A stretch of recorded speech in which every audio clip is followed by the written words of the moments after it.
Alors, on reproche tout au mâle occidental blanc, mais surtout on lui reproche d'exister. Et en même temps, son existence est indispensable pour expliquer le malheur des autres hommes. Alors, quand on est néo-féministe, on lui reproche d'être un horrible machiste, un violeur, un exploiteur, un assassin du corps féminin. Quand on est antiraciste, avec beaucoup de guillemets, on lui reproche de porter le racisme en lui comme la nuée porte l'orage. Et quand on est décolonial, on lui reproche d'avoir répandu le mal et la cruauté sur l'ensemble du globe. Alors le mâle blanc est en quelque sorte le point de convergence de trois discours qui nous viennent des États-Unis, mais qui sont nés en Europe aussi, dans les années 60-70. Et ces trois discours convergent pour faire de lui la figure du diable. C'est le diable, mais comme tout bouc émissaire, c'est un diable indispensable. C'est-à-dire, s'il n'existait pas, il faudrait l'inventer. Donc l'homme, de par sa nature physique, est un violeur consubstantiel. C'est le despote couillu dont le sexe est une épée qui transperce le corps des femmes. Et l'idéal pour les néo-féministes, c'est d'abolir l'hétérosexualité. C'est ce que disent les Américaines, les Canadiennes, c'est ce que disent aussi en France Virginie Despentes, Alice Coffin, Pauline Hermange et quelques autres. Sur le plan de l'antiracisme, donc il faut bien comprendre, pour rentrer dans le raisonnement de nos nouveaux croisés, que l'homme blanc est raciste par nature, quoi qu'il fasse, même lorsqu'il se veut antiraciste, le racisme sort de lui comme le geyser de la terre, et c'est pire pour la femme blanche, car la femme blanche, évidemment, n'échappe pas pour les afroféministes à la réprobation. Et donc, il ne faut pas parler de racisme avec le blanc, parce que raciste, il l'est automatiquement, mais simplement, il faut le désigner incessamment comme étant la figure de l'abominable. Et puis il y a un petit codicile qui dit blanc, dit juif, parce qu'évidemment les juifs sont devenus blancs au cours des 50 dernières années, et donc le racisme anti-blanc autorise, bien entendu, l'antisémitisme. Dernier point, la colonisation est le mal absolu. La décolonisation n'a pas eu lieu. Il faut maintenant décoloniser l'esprit même des Européens, qui évidemment sont les seuls au monde à avoir jamais accompli ce type d'action. Et pour cela, il faut rééduquer l'Europe, il faut rééduquer l'Occident, il faut en quelque sorte les amener à collaborer à leur propre destruction.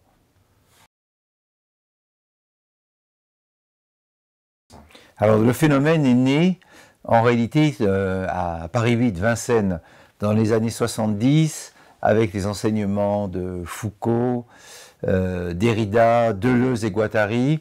Et Jacques Derrida invente son fameux concept de phallo-logocentrisme pour qualifier la civilisation occidentale. Et alors aujourd'hui ça nous fait sourire, à l'époque c'était reçu comme parole d'évangile. Cette pensée-là, ce qu'on appelle la French Theory, s'exporte aux États-Unis, où Derrida était une star, Michel Foucault aussi. Elle est réélaborée par un certain nombre de théoriciens nord-américains, dont Judith Butler, qui l'adaptent en quelque sorte au communautarisme anglo-saxon. Et cette théorie est réexportée en France, donc c'est vraiment un produit d'import-export, avec armes et bagages, dans les universités, dans les médias, et à l'endroit d'un certain nombre de petits groupuscules issus des minorités. Et donc le virus est français, mais la maladie pleinement développée est américaine. Et cette maladie-là, elle est très forte à la gauche du Parti démocrate, mais elle gagne aussi non seulement le monde universitaire nord-américain, qui est aujourd'hui sous l'emprise de la cancel culture, c'est-à-dire la culture de l'annulation, la culture de la censure. Elle est aussi prégnante dans le New York Times, dans le Washington Post, dans le New Yorker, dans Vox, autant de magazines qui, à des fins d'impérialisme culturel, ne cessent de faire la leçon à la France.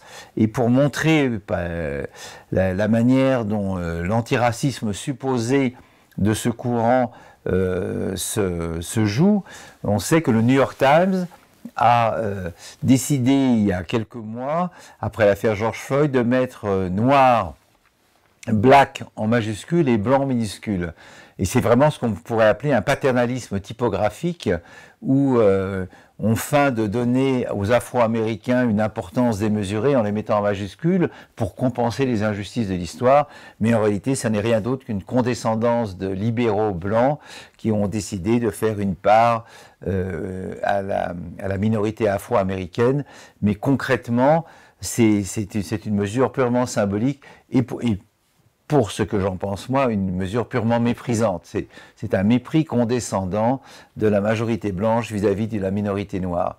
Et donc cette américanisation de la pensée se traduit aussi par l'usage permanent de la langue anglaise. Alors là, si vous écoutez les médias, notamment France Inter, France Culture, si vous lisez Télérama ou Le Monde, vous verrez, ou Libération, vous verrez qu'il y a de plus en plus de mots anglais. Et le plus drôle, c'est l'expression male gaze, que j'ai entendue un matin sur France Culture, dit par Iris Bray. J'étais un peu fatigué, j'ai entendu merguez. J'ai dit, tiens, c'est curieux, France Culture parle rarement de cuisine. Et non, en réalité, c'était male gaze, alors que en français, évidemment, on aurait dit bêtement, mais nous sommes encore des ploucs qui parlons la langue française, le regard masculin. Et donc Iris Bray, par ce concept fulgurant, époustouflant, tombé de l'Olympe nord-américain, voulait dire que lorsque les hommes filment les femmes, ils ont un autre regard, et notamment lorsqu'ils filment le cul des femmes, car c'était de cela dont on parlait doctement ce matin-là sur France Culture, temple de la gauche, eh bien, leur regard était biaisé. Et naturellement, quand les femmes filmaient les femmes, elles ne regardaient ni les fesses, ni les seins, ni les organes. Elles ont un œil beaucoup plus éthéré, qui va à l'âme directement, et qui saute l'étape charnelle.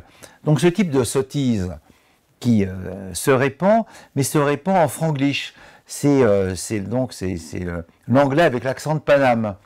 Toutes nos féministes parlent couramment, puisqu'elles ont, pour beaucoup, elles ont allé soit faire des études, soit enseigner aux États-Unis. Elles reviennent en nous disant, nous avons la vérité, voilà ce que sont les rapports hommes-femmes. La France est une rose au purin, c'est un pays abominable, qu'il faut de toute urgence redresser, et nous le redresserons la France en important chez nous les concepts nord-américains, et notamment en essayant de bannir à toute force l'hétérosexualité qui, comme l'a dit dans une phrase immortelle Alice Coffin, est porteuse de meurtres, de viols, de violences, et elle encourage vivement les femmes à ne pas faire d'enfants avec un homme sous peine d'être violé et de voir l'enfant lui-même martyrisé.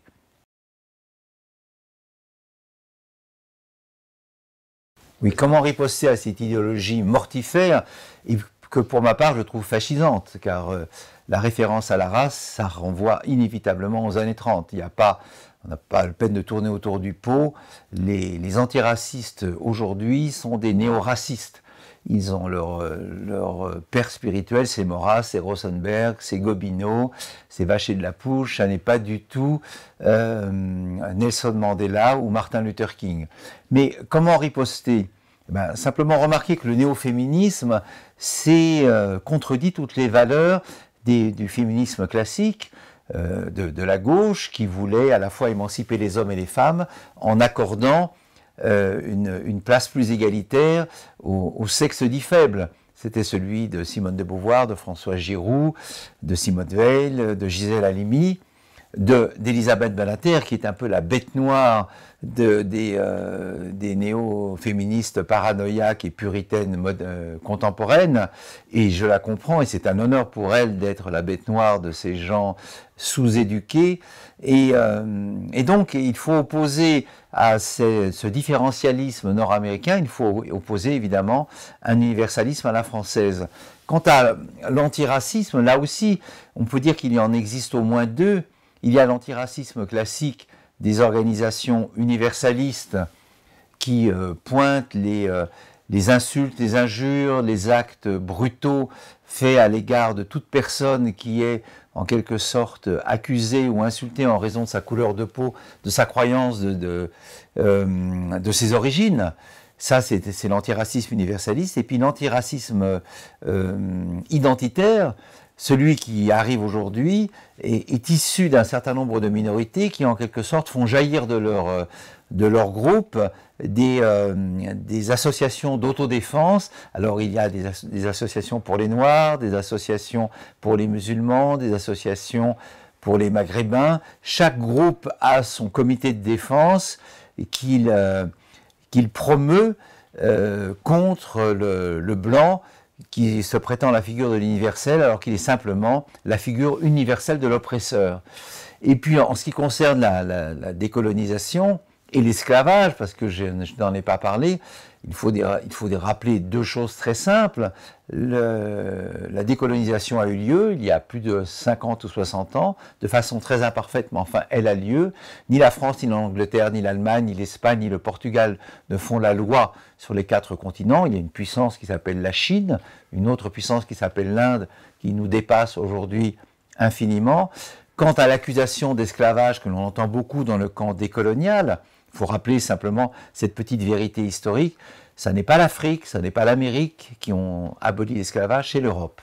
C'est l'Europe seule, c'est le marquis de Pombal en 1761 au Portugal, ce sont ensuite les Danois, les Anglais, puis la France, puis les autres nations, et l'esclavage perdure en Afrique dans un certain nombre de pays. Et je rappellerai tout simplement qu'en Libye aujourd'hui, les migrants africains sont mis en esclavage par un certain nombre de marchands d'ébène. Et je rappellerai qu'en 2014, 2015, 2016, 2017, Daesh a mis en esclavage un certain nombre de femmes yézidis, chrétiennes ou chiites. Et je n'ai pas vu, ni beaucoup entendu nos anti-esclavagistes protester contre cette condition. Donc, ce qui est très curieux dans cette offensive contre l'universel occidental, c'est à quel point, malgré eux, les nouveaux militants, les nouveaux activistes du genre, de la race et de l'identité sont obsédés par l'Europe et par l'Amérique, et comment d'une certaine façon, ils les remettent au centre du jeu en voulant les discréditer. Plus ils les attaquent, plus ils leur tapent dessus, plus en quelque sorte ils leur redonnent une fonction primordiale. Et au fond, on peut se demander si c'est pas ça le bouc émissaire, c'est celui que l'on rend responsable de tous nos malheurs, mais c'est celui aussi qu'on divinise d'une certaine manière en lui accordant la première place. Et donc c'est une façon évidemment de dire que l'Europe reste éminemment importante.